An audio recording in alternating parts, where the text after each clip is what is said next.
Landon and Taria, we are live on Facebook, YouTube, Periscope, the Motivation Group on Facebook. And because, unfortunately, next week we can't have boot camp, we are doing one of the most popular segments from our boot camp, which is Grill the Geeks. And this is where you get to tell your story about how you found me and the community and your journey into flight school and coaching and what you guys have done. And then in the comments, people will ask you questions and grill you. So we just went live. No one's really on yet live. So I'll just say, is it a good Friday? Well, it started out good. No, it's a great Friday. It is a good It's Friday. a good Friday. It is a very good Friday. Yeah. How's it going in quarantine land for you guys? Like, do you guys have like a favorite activity, or you binge watching anything? We walk a lot. We walk a lot. We walk a lot. Okay. So we go outside and we walk around the neighborhood as much and as often as we can. And now we're into Ozarks. We just started. Yeah, we just Ooh. started Ozarks. Oh my gosh. Okay. Way behind. We're in season 1, like episode 5 or 6. So Worth we are. the binge. I will tell you, season 2 starts off a little slow, but then it ramps up, and then oh my gosh, season 3 is nutty. Okay, good. Okay. Yeah. Good. So, for some weird reason, guys, like it says unknown for me. So whoever is unknown, Good Friday, right on. Hey guys, thanks for leaving the comment. As we promised, today, Bossman and I are going to jump on after Grill the Geeks and give away a toolkit, $1,997 value. If you already have the toolkit, we're going to use it as a credit for flight school or one-on-one coaching, software, whatever you want. So, or you can just gift it to a friend who wants some passive income. So let's grill the geeks. We got some people on live. Landon and Taria Harris, tell us your story. No. There you go. Sure, yeah. So we started off where we both had a passion for real estate, and we initially started off doing residential and flips. And Landon had done a couple of rehabs, and he actually enjoyed it. And then one day he came home and he's like, I have an idea. He's like, I heard this podcast and he talked about this guy named Mark, and he's like, land. And I was like, right. Okay, sure. So a couple days went by and he's like, did you listen to the podcast? I was like, no, I did not.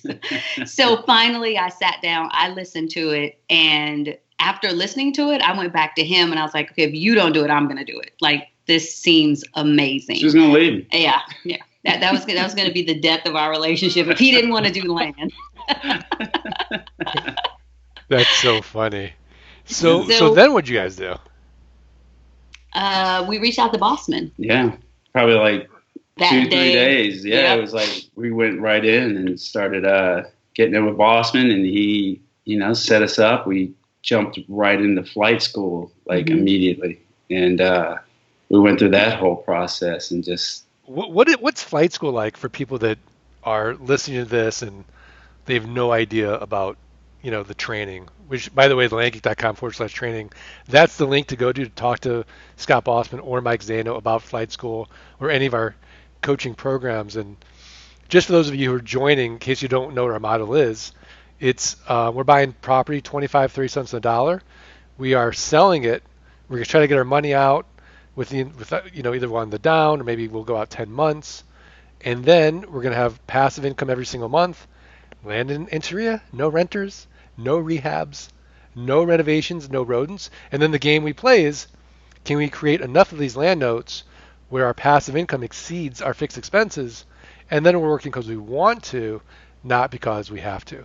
So the group training is called flight school. So before you can even go into one-on-one coaching, you have to go to flight school. So what is flight school like with Scott Todd?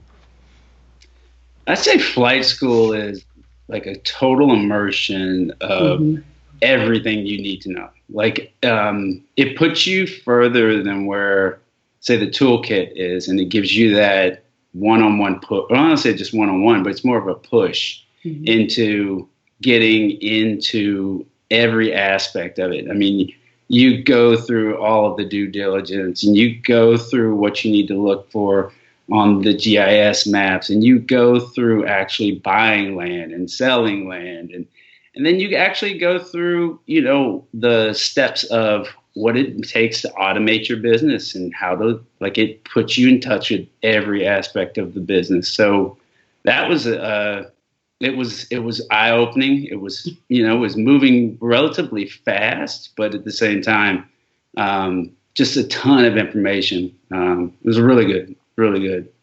Yeah, we enjoyed it. Mm-hmm. Sharia, what were you going to say? I was going to say flight school was a complete indoctrination to the entire business, right? So we got to flight school. We knew very little. Landon had gone through the investor toolkit. I hadn't. And so we went through flight school together. And it continued to build. So it started off, here's what the business is about. It just kind of modularized everything, and everything was unfolded. And so you were held accountable. So Scott Todd was very adamant. This is what we're doing today, but this is what we're learning today, but we need to implement this today. Yep. And so for the next week, you were able to implement that which you learned, and then come back and ask questions and get clarification if you needed it. Yep. Yeah, Scott is notorious for not ending class until everyone's done what they have to do. Like, he'll just wait. Like, you didn't show up prepared? Okay, well, I'll wait. So there is that sort of like built in, like, we're all lifting this log together, kind of peer pressure that goes along with that accountability piece. Like, you don't want to show up unprepared for, what you've got to do. But if you do, we'll wait. You're gonna do it. So I think that's what is so great about flight school. It's not academic. You are learning the business and doing the business, because we all know the best way to learn is by actually doing it. Mm-hmm. So now you graduate from flight school. What came next, and for you guys? So there was a period where we just went right into the business. We started working on our own and kind of buying and, trying to sell land. We did a lot of wholesale deals, but weren't really getting that any terms. We weren't really getting any kind of full cash prices of what we wanted, and we knew there was a lot more we didn't even touch. And so I think we went back out to Boston again and go, hey man, what's next? And we moved into coaching probably about 3-4 months after we had done flight school. So okay. Wow. So before we talk about coaching, Scott wants to know, tell us about the excitement of the first deal. The first deal. The first deal for us, the first excitement we had, I don't know if he means the deal to purchase or the deal to sell, but we did our mailings like we were told, and we reached out to a lady who said she wanted to sell her property. And so she just contacted us back, and she says, yeah, well, I have 10, you want them all? And that was like huge for us. We're like, 10 properties. So that was one of our greatest deals in terms of purchasing and selling. Our first deal, we were a little apprehensive because we had tried to sell for like maybe a month or two on our own, and we couldn't get it. Something we knew we were missing. This was after flight school. So our first deal, I don't remember the numbers on it, but we were a little nervous as we thought he's going to pull out. He's not going to do it. Like, let's not get too excited. But it went through. And within that, I think the first deal, a week later, we had another deal, and they just started kind of coming after that. Wow. Yeah. Okay, so tell us about Mimi Schmidt and coaching. What's one-on-one coaching like? How is it different than flight school? What's that like? I'd say you go even deeper. Like, you really, you go in with Mimi, and like, first of all, she takes, listens to where you are in your business, and you give her an idea, because I think everybody starts out of different places, but she kind of listened to where we were, and she started telling us, okay, well, if you want to do this number of, you want to make this much passive, you're going to need to be able to do this much in your sales, and you're going to need to mail this much, and you're going to need to make sure you're automating this much. And so what it was a little bit more of filling those holes that we had and more questions that we kept coming up with. Every other week we were checking in and getting more questions and answering. She's giving us the answers for those more. So, and then that accountability piece of at least knowing you've got somebody there when you're going through these things, and you gotta be able to have somebody to kind of help you out and answer these things you just don't know. And then the acceleration point, and that was the biggest thing, is like I think we're so much further now than we could have even thought we would have been. And we got that push to know, when we needed to do more, when we were ready to do more, it's time, so she kind of gave us that push, but it's been really good. It's been really good. Yeah. I've just got a really interesting question from Jeanette Cormier. She wants to know, she goes, this is great because I'm on the fence. Are most of the people who do this extroverts? What would you guys say? Oh, no. No. I'm not an extrovert. I think I learned how to be, but naturally I'm not. And Landon is less than I am. So no, I don't think this business is based on a personality type at all. I think you can be successful either way. Yeah, easily. Yeah, no, I 100% agree. I actually think we have more introverts, more analytical engineering types in our community than we do like the rah-rah kind of stereotypical sales types. And really the way that we build the business, it's kind of built towards introverts because we the philosophy is we can always make more money, we can't get more time. So anything that's going to save us time, we're going to do and really build a business. What's up, Doug Hoyer? So now let's grill Landon Tria. Go ahead, ask some questions. Let's see if we'll get some inside scoop into their businesses. So Scott Bossman has a question. He says, Landon, you are a coach. You're a swim coach. Tria, you are a successful athlete. Talk about how that has helped you in your journey, discipline, repetition, etc. Wow. That's a good question, actually. Yeah, I think, being a coach, like, that was the one thing I think I really got with being in coaching. Like, if I'm trying to develop a kid to make Olympic trials, it's really hard for a kid to do that on his own or her own. So, the way I look at this is, we want to be as far into this and as on the top and as good as you can be with this. So that was where, I think coaching makes so much sense, is because now you're being coached. You're being told how to, not just having to fumble through it, not having to kind of, I'm guessing all the way. You really got to start getting to that fine-tuning detail, the knowledge of kind of knowing what, and through somebody who's experienced in it, and that makes it a big difference. So I agree. I think because Landon is a coach, and I've had coaches, in the past, and one thing we learn is trust the formula, right? Do what the coach is telling you to do. And both he's experienced it from his kid's perspective. I've experienced it on my own, where I think, yeah, that's what they said, but I think this is a better way. And so you kind of straggle off and you try to do your own thing, but you end up back to where the coach, was trying to tell you, or what the coach was telling you. So for us, coaching was a no-brainer because we fumbled through the business. And could we find the answers? Yeah, eventually we would find them on the internet. We would find tons of answers on the internet, but answers that related specifically to our business, we find with our coach. Right. And who knows how long it would have taken us to find it. So it could have been years. Yeah. But, both of you kind of being elite athletes and having that mindset, like I'd love to look like both of you, but I really, like, I'm not waking up at, 4 a.m.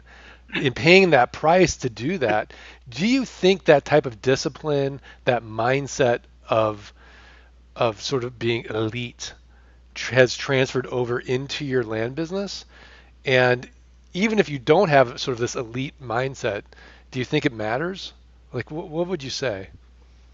No, I don't think you have to have it. I think it helps Sure. to have it, but I don't think you have to have it. I think this is one of those businesses that if you you want to do well in it, you can get there. I mean, there's so many different avenues that you can be successful and just grow and become, get to that point.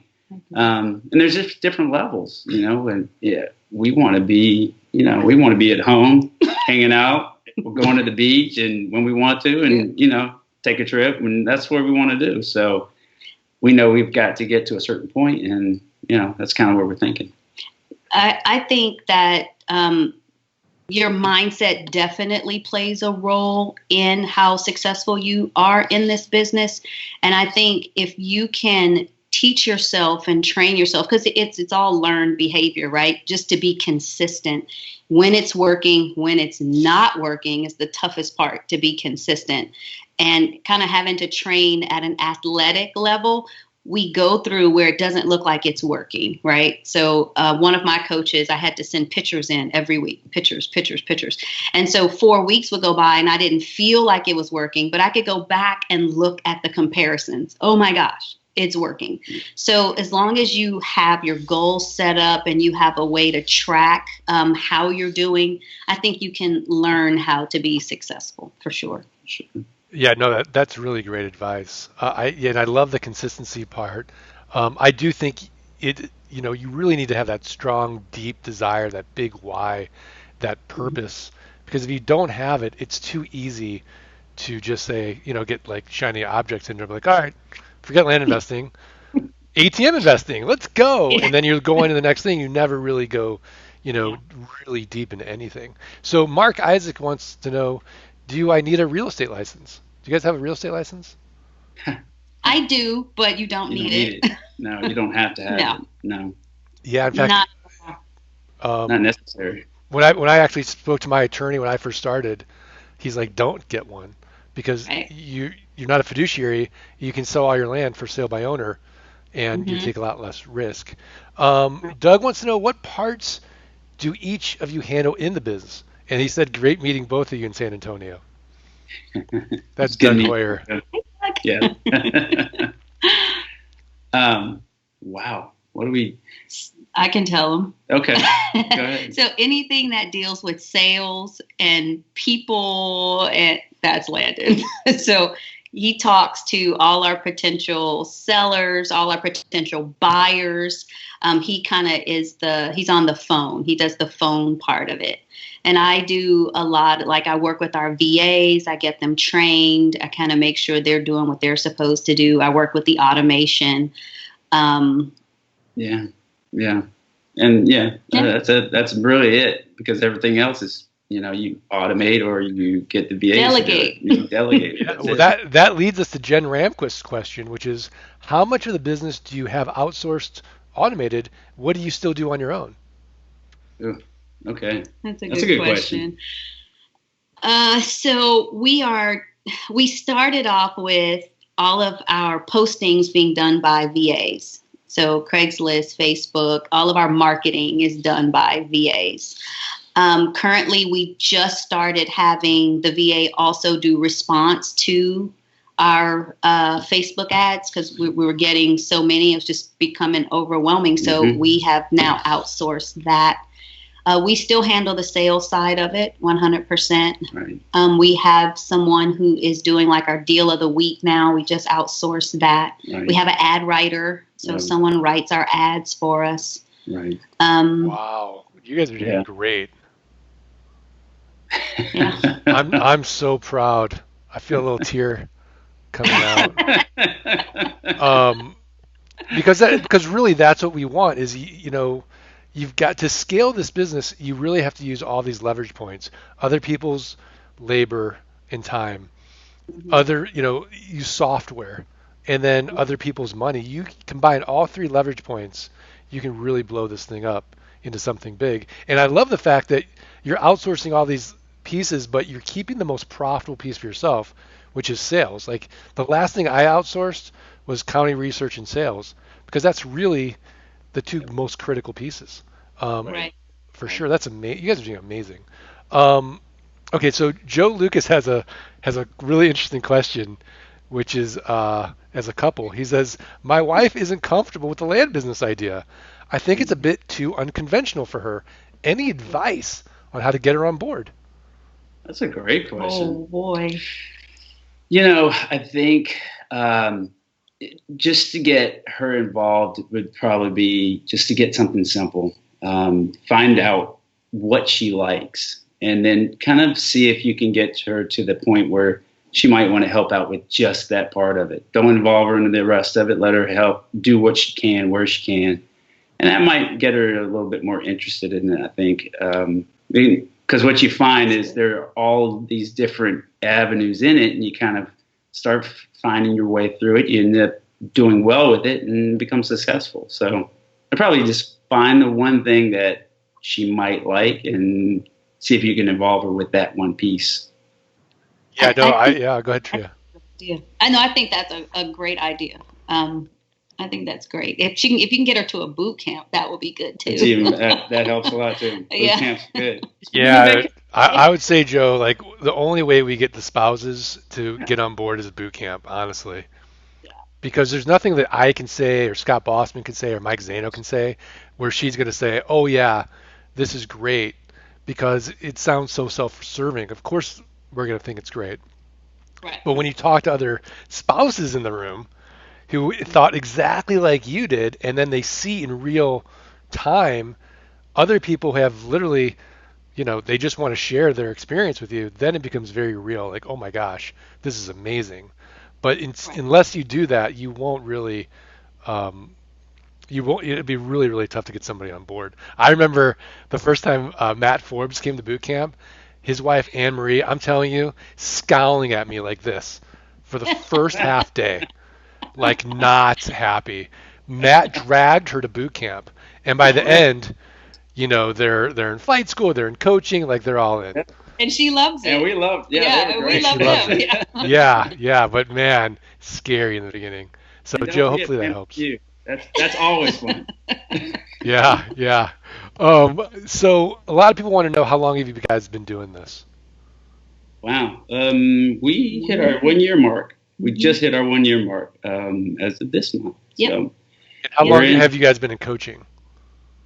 Coaching has been, so 5 months. Mm-hmm. I think we're right at the 5, middle. 6 months. 5, 6 months. We're in the middle of coaching. Yeah. Okay, so Natalie Mina wants to know, do you recommend coaching through flight school or after?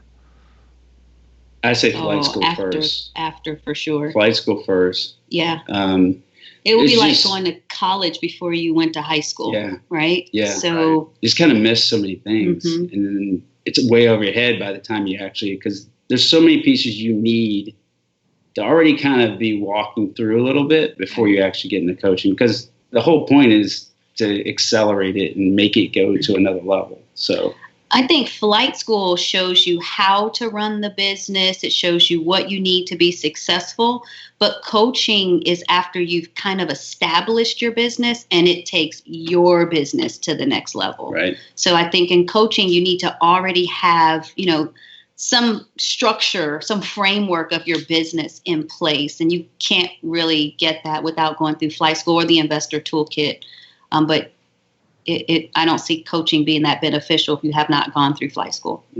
Yeah, and actually, Natalie, you have to go through flight school first before we even accept you into coaching. So coaching is by application only, and then once you get accepted, most people who apply are already in flight school. But if you just like you're listening to this, you're like, I want to go right into one-on-one coaching. Well, we're like, okay, we're going to put you through 16 weeks first. And then you would go into coaching anyways, because really you don't want to spend time with your coach talking about fundamentals like, how do I get a list? How do I scrub a list? Exactly. We want to really accelerate you up there.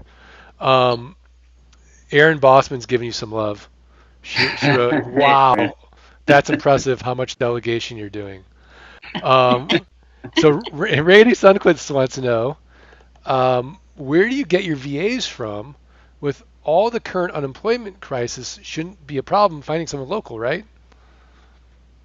Yeah, Yeah. but I think we get our VAs off of mostly Upwork, some off Fiverr, but it's so much easier just to go to a simple system like that. Everything's already set up.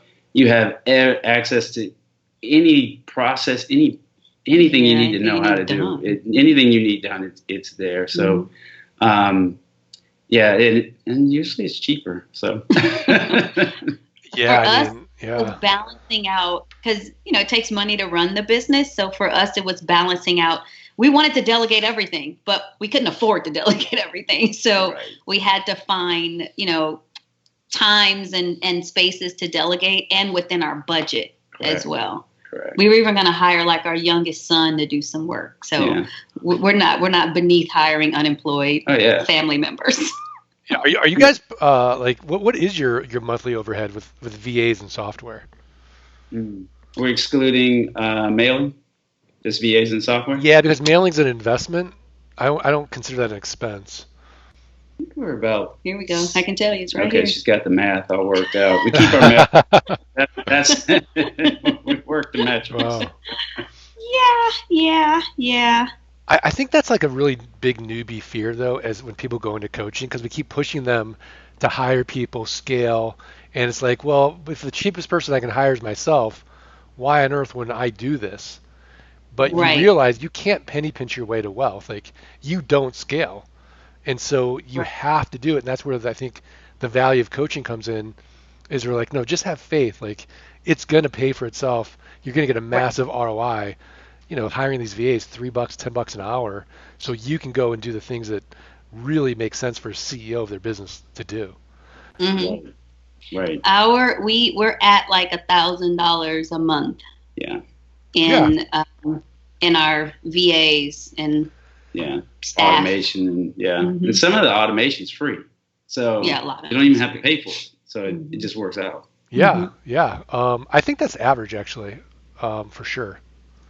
But like, think about all those people and all that you've got outsourced. It's only $1,000 a month. Right. That's pretty insane. Peter wants to know, virtual assistants are a flexible workforce, easier to make adjustments to VA staff than hiring a family member. Yeah, and Peter's a one-on-one coaching too. What's up, Peter? Hi, Peter. Thanks for the comment. Any other questions? Paul Brewer's supposed to be on. I don't know, Bossman. What's going on with Paul Brewer? Maybe he's fighting a fire. Who knows? He could be. That'd be kind of cool. But any other questions for Landon and Taria? You guys want to talk about your favorite deal so far? Favorite deal? Well, I think the one that comes up to mind, we actually had a property that we purchased a couple months ago. Got it on a pretty good deal. And the guy, we sold it, and I think it went into default about a couple weeks ago. Yeah. And just resold it again. We knew it would go fast, so I don't know. And our projected profit looks like, we're probably about 73% yield. Yeah, our yield is about 73% on that. So, when we collect it, it'll be awesome. So, but it's going in. So I like when I can, have a property that comes right back and we can sell it right away. Okay, I do have a favorite deal. My favorite deal is one done on Facebook Messenger using Google Translate, all in Spanish. Nice. Yeah, that was my favorite. Yeah. So, a lot of people who hear me talk on the podcast are very skeptical of the returns, because I'm always like, oh yeah, we make 300 to 1,000%. Am I exaggerating, or is that realistic? No, that's very realistic. Okay. If you can't double or triple or quadruple your money, you got to really work to not be able to do that. It. Yeah. Oh yeah. Okay, so Johnny Morrow wants to know, after wholesaling and using the toolkit, was it still an automatic thing to go through flight school for you both? Um, So we did flight. So we did toolkit. Landon actually went through toolkit before flight school, but we did it while we were waiting for the next flight school to start. right, So we signed up automatically for flight school. That was our goal, and we didn't do the wholesales until we were out of flight school. Right. So that flight school happened first, then we did the wholesale Right. deals. Yeah, you know it's so funny though, because I have like this crazy sort of heuristic that, and I'm probably wrong, but I think toolkit is for people that there's a 3% success rate on any do-it-yourself course because it's like really academic. Then you're like left to your own devices and have to have the discipline to like watch a video and then execute and then kind of, you know, left to your own devices. Like it's hard and then you get distracted and there's no accountability, there's no one pushing you to do it. But I would think, you know, an Olympic coach and a world class athlete, like if anyone could do the toolkit, it would be you guys. But No, yeah, so I that didn't tells even you how want to hard it do is. it. yeah. You know, I didn't want to do the toolkit. I mean, me personally, um, You guys, but yeah, so that tells you how hard it is. you know, I didn't want to do the toolkit. I mean, me personally, um, Oh, Paul's on. Where's Landon Tria? Did I screw something up? I have no idea. Uh-oh. Paul's on. Where's Landon Tria? They're just answering a great question. I should be able to add them. Oh no. Oh, technical difficulties. Let me see Gotta love it. if I can add the call. So add to call. Where'd they go? What's up, Paul? Good to see you, man. How's it going, Mark? Good to see you. Um, it's good. I don't know what I just did wrong. Paul sent you a Skype request and is waiting for approval. Oh, okay. Um, let me see if I can get them back on. Here we go. Add. So I should be able to have all of you guys on. Um, let's see. Okay, there you guys are. Hey, All right, now we got there we go. all of us on. Okay, Hey, sorry guys. about that. Hey, man.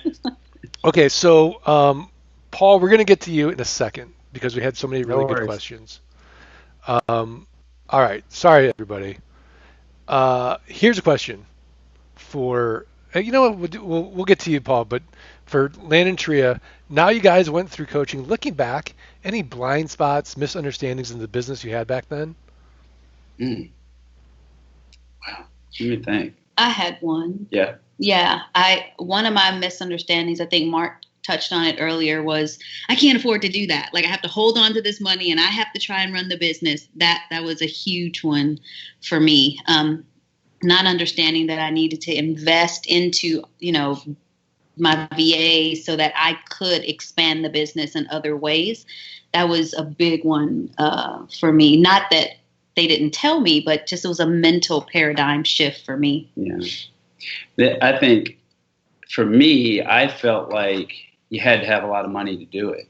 Like you just needed a ton of money to be able to invest, and you really don't. I mean, you can start slow and you just work your way up, and you climb the ladder. And it's leverage, just, right? yeah, and you leverage other people's money. It makes it so much different. Oh, yeah, absolutely. Okay, so Paul, now that you're on, tell us your story. How did you find Land Geek, and then what was your journey like from flight school into one-on-one coaching, and what you've been able to accomplish so far? Yeah, so I found Mark back in early to mid 2018. Oh, could you I move took a a little deep. to your left, I think? Okay, no, to your right. Wait. There you go. There you Stop. There we Yeah, go. now we can see you. All Yeah. right, cool. Yeah, so I found you guys in 2018, probably mid 2018. I heard you on, I I think the Choose FI podcast that you were on at one point. So at that point, I was doing a whole bunch of stuff on financial independence and looking for some kind of a side hustle. Thought everything sounded great until you mentioned, mailing people randomly. And I'm like, okay, well, I'm out for now. It sounds cool, but nah. Like Vegas. But then, yeah, exactly. That's it. Whatever. So fast forward about 6 months. It's pouring down rain. My drive is 3 hours into work. So the night before, I download a whole bunch of podcasts and I listen to them on the way in. So I queued up the first 2 podcasts, and they were both you randomly on 2 other podcasts. So I'm like, okay, well, maybe there's something to this. So dove in, got your free passive income blueprint, devoured that. Then I went into devoured that and started to try to do some deals. And it was, shiny object syndrome. Let's mail this county, let's mail the next county, let's mail the next county. So it wasn't really working, but I did get one deal that came back. And I sold it 2 days before I decided to go into flight school, and it paid for flight school. So that was kind of okay, this does actually work, and we're gonna go for it. So flight school is paid for, plus all the mailings for the next 3 months. So I was like, okay, we're in now. So fast forward 6 months after I started flight school, got into coaching just starting this February. And since January to now, I've sold a bunch. And thanks to Eric and you guys for all the prompting in the right ways to actually do this business without killing myself, and actually, not making those early on mistakes that you're going to suffer through if you just do it by yourself. It's been nice shortcutting those, and I've seen great success so far. So looking forward to continuing to grow. Oh, it's great. So and Eric Peterson is your head coach, the technician. So what's the difference for you between flight school and coaching? The way I describe it to people is toolkits like looking at the business from 30,000 feet. You get enough to do it by yourself if you're willing to put a ton of time and research in over a long period of time. And then you focus more in with flight school. It's more like the 10,000 foot view, everything's there. You've got Scott Todd leading you. You've got great friends that you meet along the way, and you're in, but there's still a little bit missing. It's still going to take you some time. You're going to make your mistakes and stuff like that. You get into coaching, it's like the 1,000 foot view. You're like microscope right in on there. You're missing out on doing some of the errors, especially when it comes to title searching and stuff like that. You have someone who's been doing it for 5 years. You ask them, say, nope, you want to avoid that property. I made that mistake before I got in with Eric, and haven't made that one since. So it's kind of nice. So that's kind of how I describe the process with the Land Geeks and their training program. That's awesome. So Peter's got a question. What was your biggest challenge after flight school that was solved in coaching? And so I'll let Paul answer that first, and I'll let Landon answer that one as well. Letting go and letting VAs do the work that you shouldn't be doing. I have a mildly obsessive kind of personality when I get involved in something, and no one can do it better than me. But come to find out, a lot of people can do it a lot better than me. The first one was my intake manager. I found him and hired him, and it's like, oh, thank goodness. Someone who's been doing it. He's been doing it with other land investors for quite a while, and he is phenomenal. And I don't have to deal with negotiating and getting the prices down. He does that for me. It was such a huge relief. That was solved in coaching, where it wasn't in flight school. I was still trying to do it all myself. Mm-hmm. That's good. That's good. Landon, Tria, what about you guys? I think we had a marketing issue that we thought we were marketing properly. We weren't, and we got in coaching, and literally one little tweak to our marketing strategy, and everything just kind of blew up from there. Right. Yeah. No, for sure. And then it was interesting. I know someone asked a question, but how much capital did you guys each start with? Landon, Tria, we'll start with you. I think we have 10,000. Yeah, we had borrowed money from our family, so we probably started with about 10,000. 10,000. That was just to kind of get everything going and pay for some things, and about 10,000. Yeah. Paul? I think I did the whole. I'm going to borrow from my 401k, and I think I took 20 out. Is what we took out to get started. Okay, but now looking back on it, How much money would you think somebody really needs to start with to get going? Look at your county and what the average wholesale price is and buy a piece of property and get started with that. Yeah. If you're not counting your mailing, because mailing's an investment. Yeah. I mean, we did a roundtable. Like we were saying, $500 to $1,500 is enough. Yeah. I was thinking $5,000. You're in. Well, if you're not including like flight school, yeah, for sure. Just to buy a property. Yeah. Get a couple $1,000 and get a couple properties. Easy. Mm-hmm. Yeah. Yeah, great. Jen Ramquist wants to know what percentage of cash to terms deals do you guys both do, or the three of you do, I should say. Ladies first. I'd say about 95% terms, Right 5% cash. Right. Yeah, we don't have a lot of cash deals now. Yeah.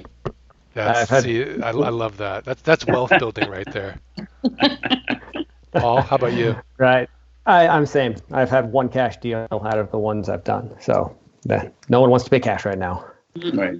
It's Yeah. okay. Yeah. It's fine. I'll take it. That works. Yeah. So our one-on-one coaching client, Brian McClatchy, is on right now. And he's got a really interesting question for you guys. What impact does your retail buyer list in weekly deal of the week or monthly emails have on your sales? So only a guy like Brian would even know to ask this question. Right. This is not a newbie question. Okay, Brian, way to grill him. I think actually the impact has actually been really good. Like we have been doing a weekly mailing, and our deal of the week, like we're now starting to see some like the follow up, and people are coming back and like, I really want that land. So like now we have this list, and it's really just kind of feeding back into it. But we haven't sold anything off our deal of the week yet. Not It's yet. coming. Yeah, we It's feel coming. it coming. It's coming. We've just really gotten consistent with it though, with the deal of the week. We were like Yeah, deal of that's- every other week maybe. So Yeah, because that's the key. You got to teach your list that you're showing up consistently. Yeah. Otherwise, they don't trust it. right. Yeah. How about you, Paul? I'm just starting to see some traction. We did sell one about 2 weeks ago off of it. I noticed that in about 2 weeks ago, after some coaching with Eric, I started a actual onboarding sequence. So the minute I get their email, they get over 5 days, 5 more emails, and it has nothing to do with selling. It's all about here's like I kind of stole from you, Mark. I did your fatal land buying things when I tweaked it a bit, and I said, hey, this is what you need to watch out for, and you need to ask anybody, whether it's me or another land seller, these questions before you buy. And I've had a bunch of people come back now, and they're starting to interact with me over email, which I wasn't getting before. So for anybody out there watching, always be trying to educate, and then they'll eventually come back and buy from you if they feel like you're a real person and you're trying to give them value rather than take from them. So that's kind of what I just learned over this last month in coaching. So there's another high level thing for you guys. There you go. There you go, Brian McClatchy. Dawn Peresa, aloha from Hawaii. She says, thank you, Landon Tria. I'm sure she thanks you too, Paul, but you just That's joined. all right. Natalie Mino says that's a great way to look at it. Hi, Natalie. Jacqueline Spruly says, hello, team. So any other questions for the geeks? For Paul Brewer. Paul, you didn't even mention, what's your full-time job? So full-time job as a firefighter. I work in the Bay Area. So just a Which part firefighter. of the day, Paul? Hey, yeah, I know. That's right. You guys live down there. I work for Santa Clara County. So I work, if you guys know where the big Apple spaceship looking building is, that's where I work. Oh, I have kids out there. Go hose them down for me. Send them over. We're not letting people into the firehouse right now. But when we open back up, come on over. So how many hours a week then, Paul, are you working in your land business? Way more than I should, but that's by choice. If I hired another couple VAs, I could probably be down to an hour or two a day just to kind of check in on things. So 10 a week maybe. But you can talk to my wife. Yeah, talk to my wife. She knows I spend way too much time into it because I'm always talking. The next thing I need to do is get rid of Facebook Messenger, but that's kind of my main marketing and that's my sales. So I'm having a hard time letting go, but we're getting there. Yeah. Landon Tria, how about you guys? I'd probably say right now it's 15, and we're working our way out of that. Mm-hmm. Like we are handing off to every VA we can now. So we're kind of whittling that down. We want to get it down to, maybe 2 hours a day, and then maybe less than that. So yeah, that would be our goal for this coming next month or so. Awesome. Jacqueline wants to know if current land buyers want to adjust payments or add payments to the back of the loan. How are you guys handling this? I don't think we've seen one yet. However, if they do, I'm gonna do it. I probably, they give me the song again. I just want to keep them happy, and I want to keep them going. So it's easier to keep the buyer you have sometimes than it is to get rid of and find a new one. Right. By the way, Landon, I'm only seeing your shoulder, so I think there you go. If you move, yeah. Like now I've got like half your faces. Like you guys got like really close together to get on there. There you go. So Don Perez says, Paul, you're always so helpful, grateful for you. That was sweet. Very welcome. Paul, are you going to be sad when you lose our competition? On a scale of 1 to 10, how sad?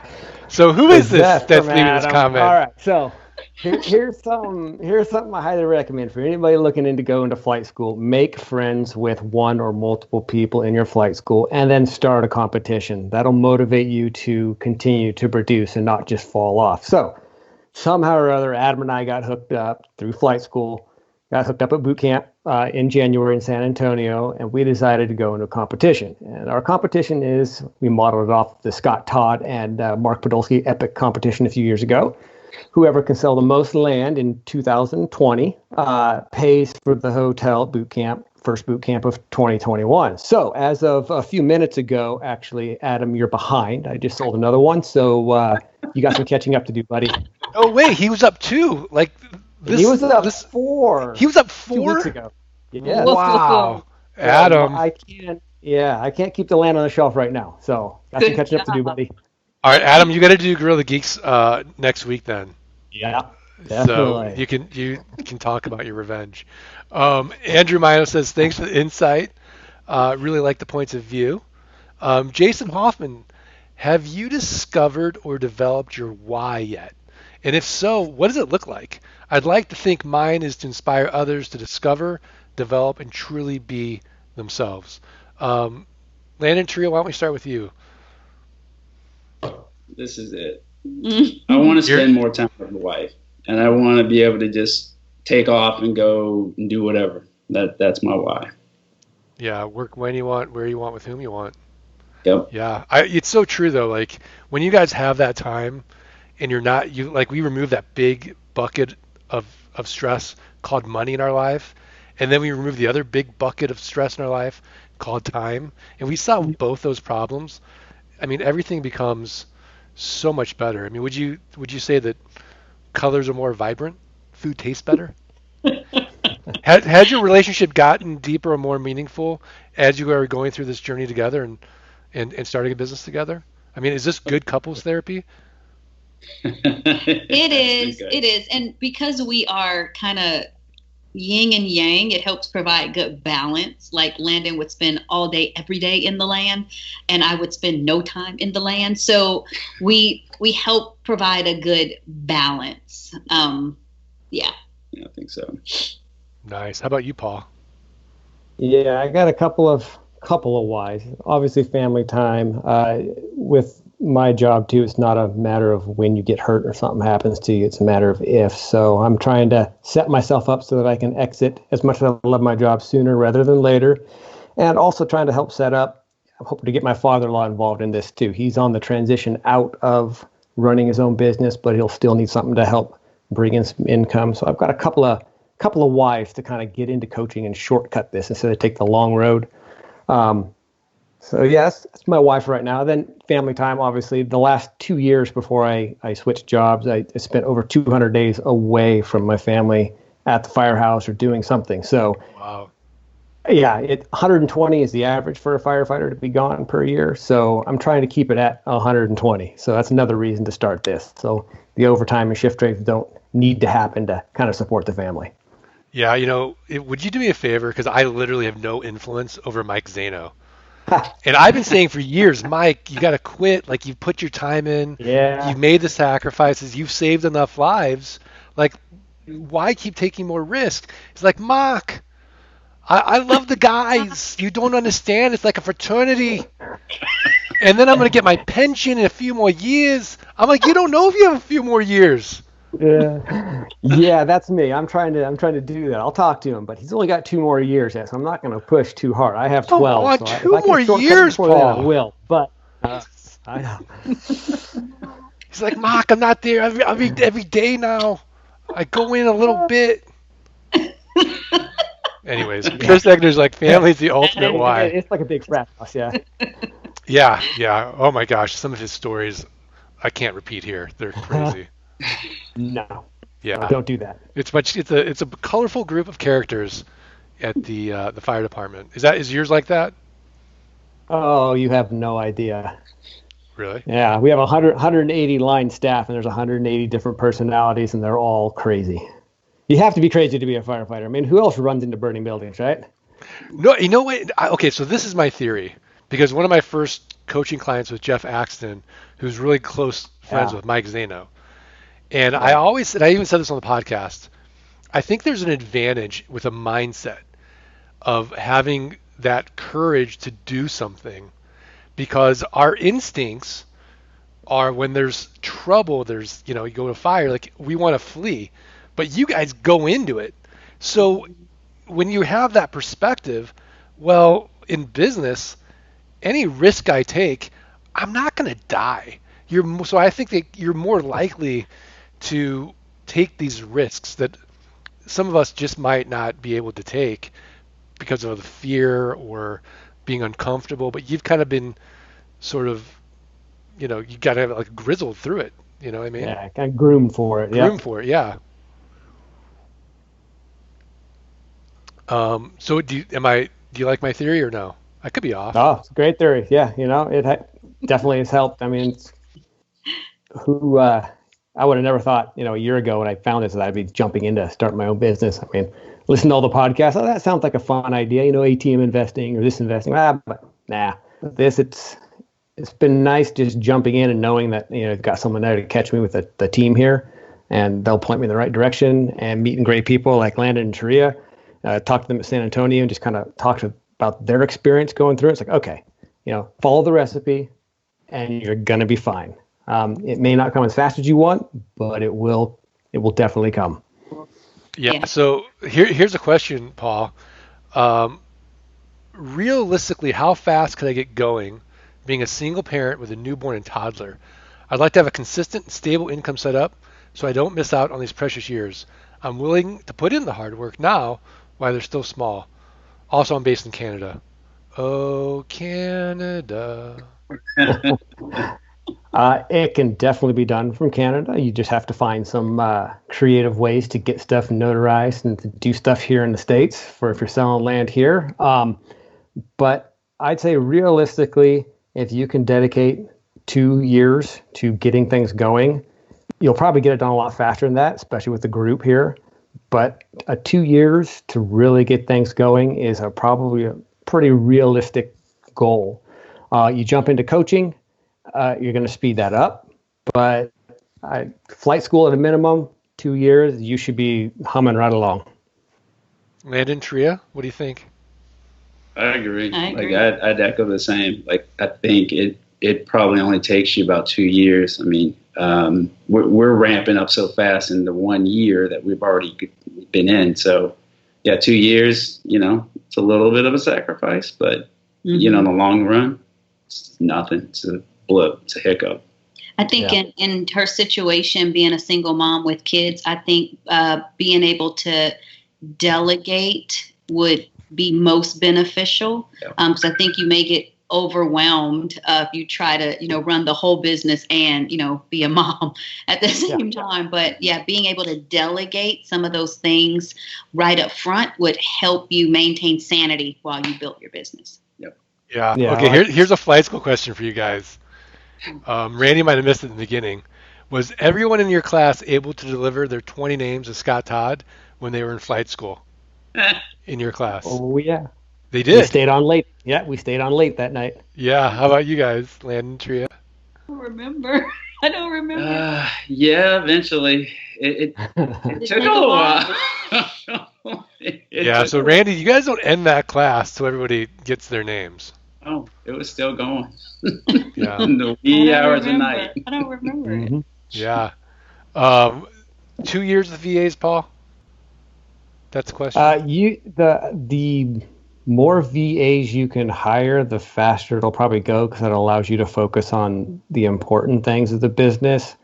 But again, VAs cost money, so it's kind of a balancing act between how much you can afford to put out there versus how much you're bringing in. So it's a balancing act, which is why I say 2 years. It might be 1 year for you, it might be three, but two seems to be. I mean, just looking back, if I hadn't gone into coaching, looking back after flight school, I think about the 2 year mark is where I'd really start to see that, like you say, that hockey stick, just kind of gauging from where I'm at now. So Yeah, that in 2 years, like that's what we typically see with our coaching clients. The first year is about setting up the infrastructure, getting your team in place, getting really confident with the business, and then that second year hockey sticks up and really moves the needle for sure. Matthew Levy, happy Easter. Better late than never. What's up, Matthew? Um, Jason Hoffman says, love it, Paul. Safety and taking care of your mental and physical well-being is paramount. I actually got a question from Barris. I don't know. Do you guys care if I answer this question real fast? He says, hi, Mark. How the 2008 recession was affected land business in 2008? Did the number of deals and profit margins went down? How much? So, Barris, I actually talk about this in my book, Shameless Plug Time. Dirt great Rich. book. Everybody get it. Read it. Everyone get it? It's $1.99 on Kindle in all the fine stores on Amazon.com. So, Barris, I go really deep into that, my whole story in the book, but suffice it to say, 40% of my note income just went away in 2010. That being said, Frontier Properties, my company, was still profitable every single year. I had a good year in 2008, 2009. 2010 is really when I got hit, and to this day now I use a profit first system to help me manage cash flow for the inevitable downturns. Like, well, we're not seeing one yet. You guys, what's going on with Corona for you guys? Anything, like any effects on your business yet?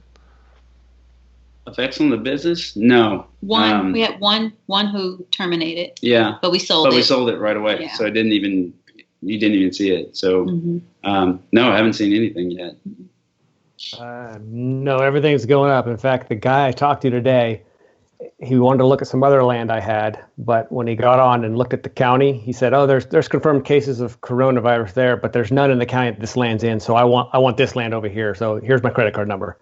Okay, Sure. I'll take it. Yeah. Not gonna hurt my feelings. But yeah, I've seen a huge actually spike in people wanting land. since Corona hit. Same with us. It's a good problem to have, but like, it's kind of crazy. So Tria, Landon, Paul, thanks for sharing your stories. Inspiring for those of us who are at the beginning of our journey, following your footsteps. Nice comment there. Another one, thank you guys for sharing. Just got into coaching.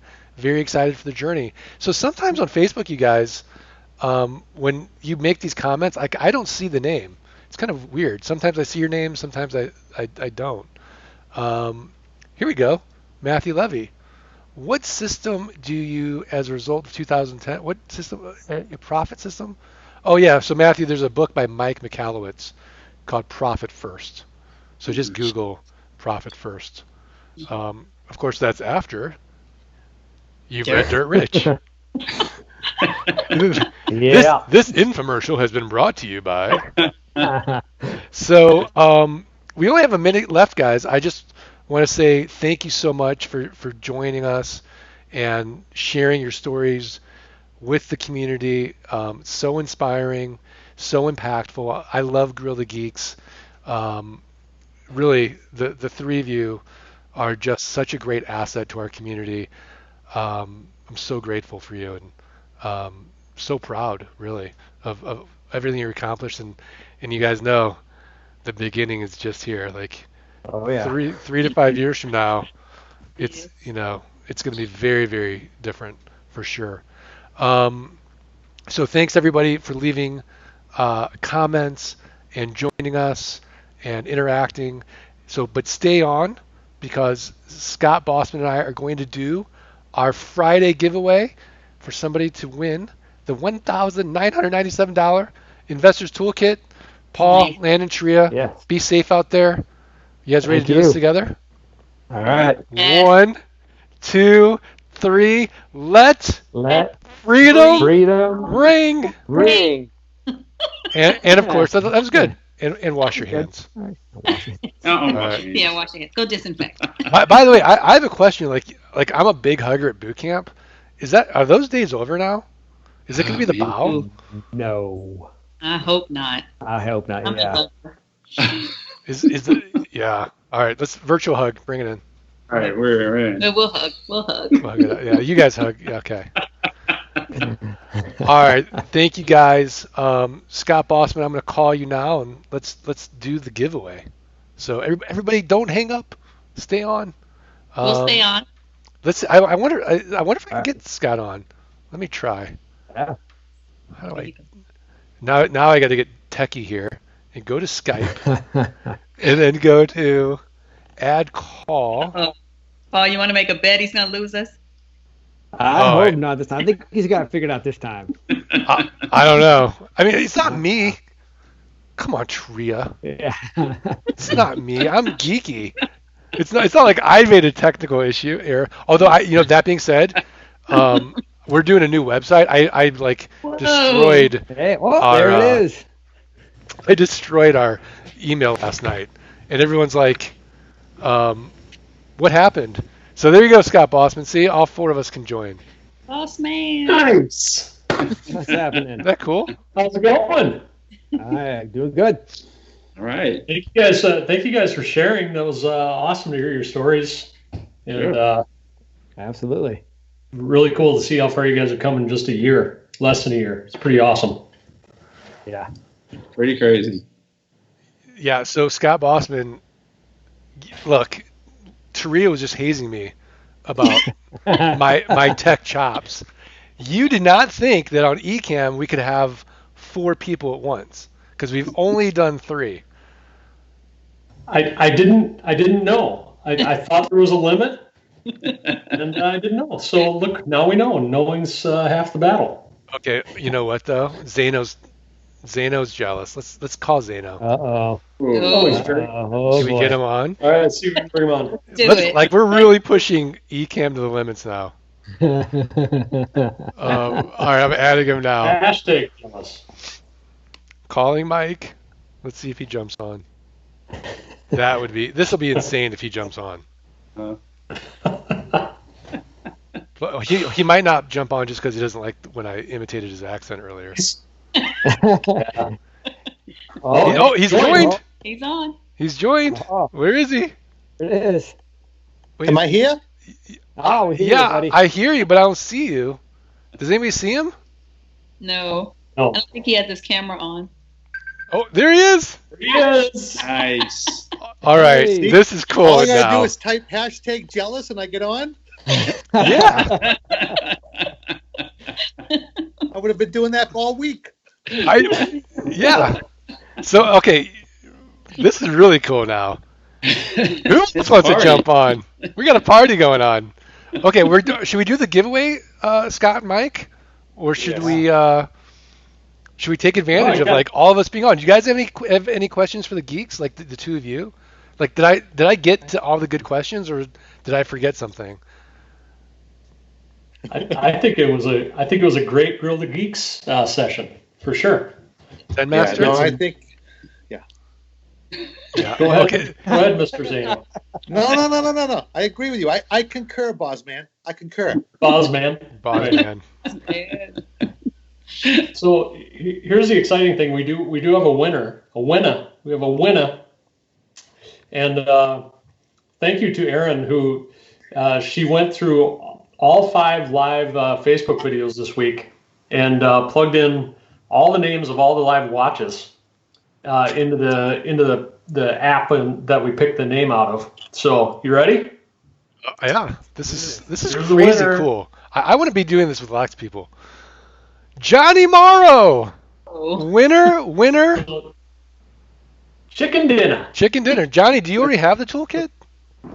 No, so here's the cool thing, Mark. I had a call with him a couple weeks ago, and we actually talked about Johnny on Nightcap the other night, and this is totally coincidence that his name was drawn because it was drawn by my wife, rooms away. But we talked about him because, Mark, you're going to love this. He's like 21. And, I'm not gonna love this. Are you kidding? I know. we were talking about how jealous we are of the young people who come into this, but how excited we are at the same time because, imagine if you knew then what you know now, Mark. I know. So I had a call with Vicky and Anthony Fazzo, and their daughter's like 19, their son's 21. Like the four of them are doing this together, and I was like, Nice. my 19-year-old is like, Dad, I want to do what you do. I'm like, okay, here's a book. You can read it. Hasn't read the book. Right? And the Fasos kids are like, they're like all in. They're going to flight school together. Like, and then I'm like, I couldn't imagine if I had started my land business at that age, what my net worth would be today. I mean, it's insane. Good for Johnny. Because most kids, you don't know what you don't know at that age. Like you're trying to figure yourself out. Like you're not like, boy, I want to solve a money problem, a time problem. Like this is like people in their like middle age or like their 30s, like after like life has like knocked them around a bunch and they've had a bunch of crappy jobs and terrible bosses and enough burning buildings. Like they're like, I'm done with the burning building. There's got to be a better way. Oh, Zato, I was hazing you with Paul, by the way. Did you hear that? No, I was on a call. What happened? What Forget happened, Paul? it trying because you won't listen They're to trying me. to get you to retire before you can actually collect your pension. Just stick with it, man. Stay the course. Oh, yes, Only got a that couple. discussion. Man. That discussion. Yeah, just stay the course, man. 2 years. Uh, You're skating on thin ice, Mike Zano. You don't know if you're going to have 2 years. Yeah. That was wicked good. That's wicked good. I'm wicked smart. Let me tell you something, okay? You don't know. We're all skating on thin ice. You got to make the most of it now. It's just better. one bad Mark, going in it's building, really and that's It's it. getting a lot better. And then Laura is going to be calling me and saying, I wish Mike listened to you. And then I'm going to say, well, Paul Brewer was the one that would influence him, not me. Paul, please. Yeah, it's all my fault this time. Sorry. Oh, someone wrote, stay with it, get your pension. I don't know who wrote I that. get some love out there. There you go. There you go. No peer pressure, though. I don't know. Well, this was fun, you guys. I love the awkward silence. We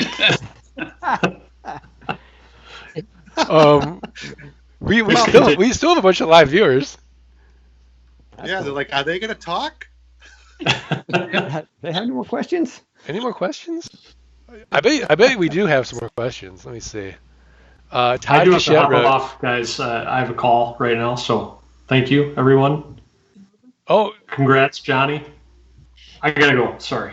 sorry. Is Thanks, that the Scott. presumptuous hard stop? Is that what you're No, doing? it's not. I have a He's call. I have to pulling the talk to someone. I presumptuous don't wanna hard be late. stop on us. Yeah, the pretentious hard stop. Oh, Pretentious. look how important he is. I'm surprised he didn't put out like his fancy Bluetooth mic and his phone and be like, sorry guys. I got to call my stockbroker first, and then I'm going to take a call. So yeah, I got a bunch of oil futures I got to deal with right now. Thanks everybody. Oh, the shade. I'm handing it off to you, buddy. All right. All right. Happy Easter, everybody. Okay, last question. We'll give Todd Kashett the Happy last Easter. question. 2 years until it's running smooth, but how long should it realistically take to be earning a livable monthly income? yeah, depends on I your. don't know. Yeah. It's all depends on you and how much time you want to put in. I would That's a question. Ask that question in the Land Geek Facebook group. See some of the other Land Geeks in there. See how long it took them. It might be a good poll to do there, Mark. That would be a good poll. Yeah, Landry. Yeah, we're all just speculating. It just depends on you for sure. Hernan Rios wants to know, how do I start this process? Hernan, great question. Text me. Go to landgeek.com/training. Schedule a call with Zen Master Mike Zano with a nightcap OG Scott Bossman. Someone wrote, it depends on your expenses. All right. Well, again, thanks everybody. Please be safe out there, and have a great Easter. And again, I can't thank you guys enough for taking time out of your busy lives to share your journey with everybody, and I am forever grateful. So thank you. Thank you, guys. Great job. Thank you, guys. Bye, everyone. Appreciate it. All right. Bye-bye. See you guys. See ya.